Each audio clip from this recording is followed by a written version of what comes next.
Assalomu alaykum. Hurmatli o'quvchilar, bugungi darsimiz ekuk va ekuk. Xo'p, nima degani o'zi ekuk va ekuk? Bugun darsimizda shuni o'rganib olamiz. Xo'p, ekuk.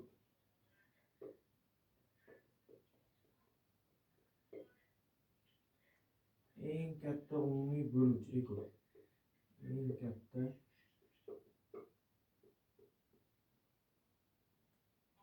umumiy bo'luvchi. Ekuk nima degani? Ekuk eng kichik umumiy karrali.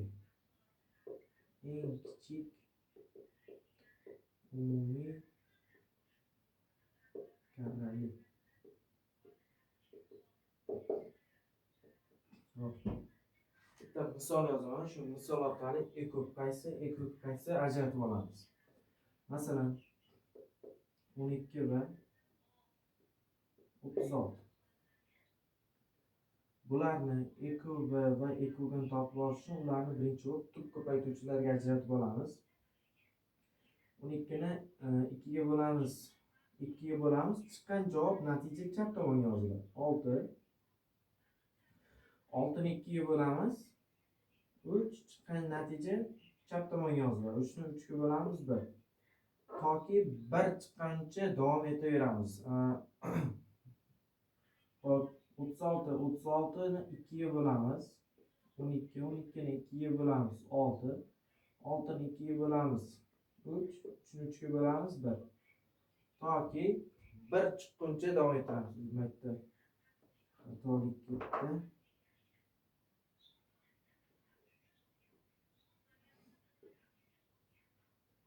Mana bu yerda hop 14 bo'ladi.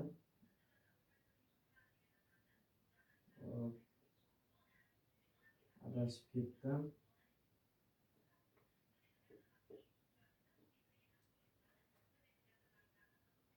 18 2 ga bo'lamiz 9.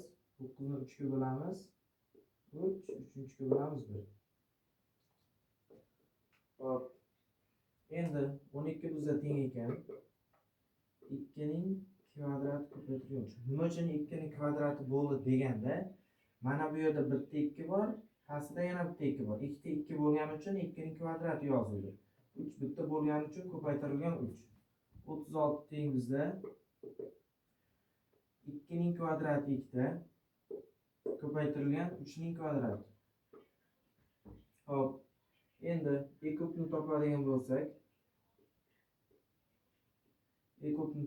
bo'lsak, ekukni ham topamiz. Hop. Ekukda qanday topilar? Ekuk qanday topilar? Ekuk ikkalasida borini darajalari kichkinasi olinadi. Ikkalasida bori 2. Bularning darajasi teng bo'lgani uchun ikkalasidan bitta donasi olinadi. 2 ning kvadrati ko'paytirilgan. Yana ikkalasida borining darajasi kichkinasi olinadi. Ikkalasida borining darajasi kichkina. Ikkalasida bor 3. Darajasi kichkinasi 3 ning 1-si. Ekuk qanday? Ekuk ikkalasida borining darajalari kattasi olinadi. 2 ning kvadrati 2 ning kvadrati. Ikkalasida ham teng. 2 ning kvadrati ko'paytirilgan 3 ning kvadrati. Ikkalasida borining darajasi kattasi. Qaytaraman. Hop, 3 ning kvadrati. 2 ning kvadrati 4 ko'paytirilgan 3 12. 2 ning kvadrati 4 ko'paytirilgan 9 36. Hop, endi ekuk 12 ekan, ekuk 36 ekan. Bu 12 nimaga kerak, bu 36 nimaga kerak deganda, eng katta umumiy bo'luvchisi 12 ekan. Hop. Masalan, ikkalasiga ham 2 bo'linadi, to'g'rimi? Bo'linadi. Ikkalasiga ham 6 bo'linadi. Ikkalasiga ham 4 bo'linadi. O'shanaqa sonlarning eng kattasi, eng oxirgisi 12 ekan. 12 dan oshiq 14 son ikkalasiga ham bo'linmaydi. 12 soni 12 ga bo'linadi va 36 ga bo'linadi. Eng kattasi. Hop. Eng kichik umumiy karrali. Karrali nima degani? Masalan, ikkalasi ham 72 ga bo'linadi. to'g'rimi? 36 ham 12 ham 72 ga bo'linadi. O'shanaqa sonlarning eng kichkinasi, eng kichigi 36 ega. 36 ga ham bo'linadi, 12 ga ham bo'linadi. Xo'p. Yana bir qiyinroq misol ko'ramiz.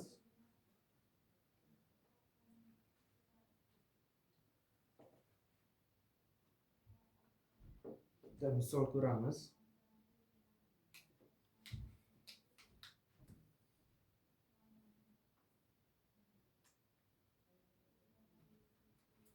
Hop.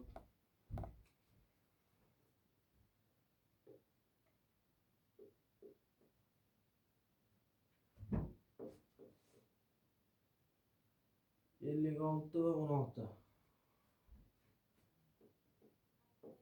Nima deyapti? 50 va 16 ning eng katta umumiy bo'luvchisini toping deyapti.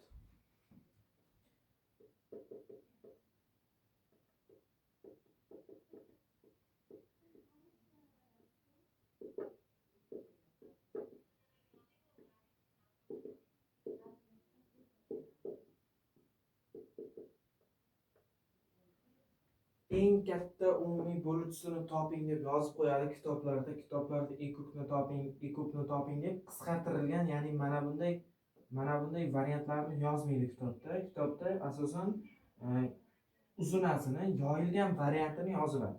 Biz uni yoyilgan variantini qaysi bir ekubni ajratib olishimiz uchun biz boshda harflarni olamiz. Eng katta umumiy bo'luvchi. Demak, ekubni toping deyapti. Eng katta umumiy bo'luvchi. Ekub. Endi shunisi eng kichik umumiy karrali. Mana bu yerda k bo'ladi. Eng kichik umumiy karrali. Xo'p. Shunda ekub bo'ladi. Endi 56 va 16 ning tub ko'paytuvchilariga ajratib olamiz. Birinchi o'rinda 2 ga bo'linadi. 2 ga bo'lsak 5-da nechtadan? 2tadan 28 bo'ladi. 28 ni 2 ga bo'lamiz 14.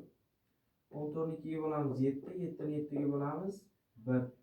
Toki 1 chiqqungacha davom ettiramiz bo'lishni. 16 ni 2 ga bo'lamiz 8, 8 ni 2 ga bo'lamiz 4, 4 ni 2 ga bo'lamiz 2, 2 ni 2 ga bo'lamiz 1. Endi bizda ekub b-ni toping degan. 56 teng bizda 2 dan nechta? 3 ta. 2 ning kubi ko'paytirilgan 7. 16 bizda nechiga teng ekan? 2 ning 4 ta. 1, 2, 3, 4 ta bo'lgani uchun darajasiga 4 yozamiz. Hop. Ekubni toping deyapmiz. Ikkalasida borini qarang. Ikkalasida bor sonlarni olamiz birinchi. Darajasiga qaramaymiz birinchi. Ikkalasida bor sonlar 2, bunda ham 2. Endi darajasi kichkinasini olamiz. Mana 2, darajasi kichkina qaysi? 3. 3.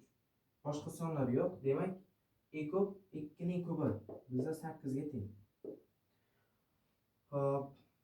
Endi shu birga ekubni ham topib ketamiz.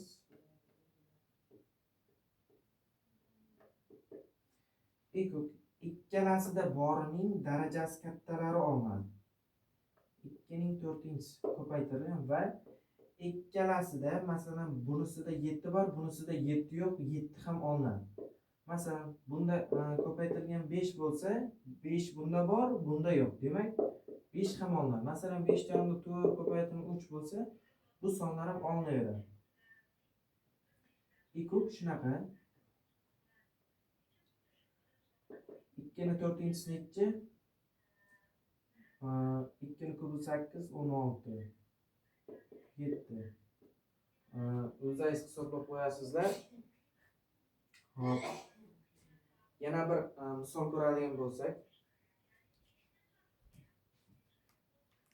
Masalan, bitta son bor. Masalan, 180 sonini tub ko'paytuvchilariga ajrating.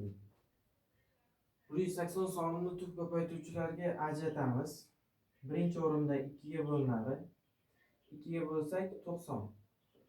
90 soni o'quvchilar 2 ga bo'lmaydida, birdaniga 3 ga bo'linadi. 3 ga bo'lish chunki hamma biladi, qulay. 3 ga bo'lsak 30, yana 3 ga bo'ladi. Endi bunisida 3 ga bo'linish esdan chiqib qoldi, 2 ga bo'lib ketadi. Har doim mana bu joyda tub ko'paytuvchilar son qatnashadi. Hech qachon bu yerda 4 qatnashmaydi. 4, 8 yo 12 sonlari umuman qatnashmaydi. Bu yerda faqat tub ko'paytuvchilar qatnashadi. Demak, bizda har doim eng kichkina tub sondan bo'lib kelamiz. Eng kichkina tub son bu bizda 2, 2 ga bo'lsak 90, 90 yana 2 ga bo'lamiz. 45. 45 ni endi 2 ga bo'linadimi yo'qmi? Toki 2 ga bo'linmadi, qiynaldik degandan keyin 3 ga o'tamiz. Yig'indisi 9, 3 ga bo'linadi 15, 3 ga bo'lsak 5, 5 ga bo'lsak 1. Toki 1 chiqquncha davom ettiramiz. 180 teng ekan bizda 2 ning kvadrati ko'paytirilgan 3 ning kvadrati ko'paytirilgan 5 ga teng ekan. Xo'p, bu misolni ham yozib qo'ydim.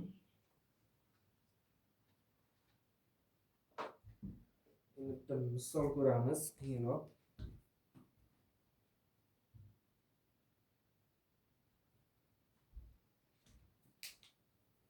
Hop.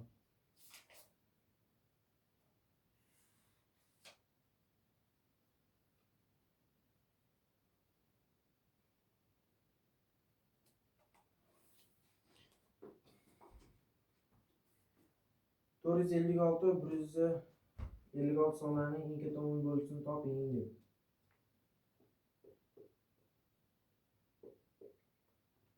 To'rt yuz ellik olti va 156. Mana shu misolni ko'ramiz va bugungi darsimiz bugunga yetarli. 456 ni tub ko'paytuvchilarga ajratamiz. Birinchi 2 ga bo'lamiz. Necha chiqadi? 128. 128 ni 2 ga bo'lamiz 64, 64 ni 2 ga bo'lamiz 32, 32 ni 2 ga bo'lamiz 16.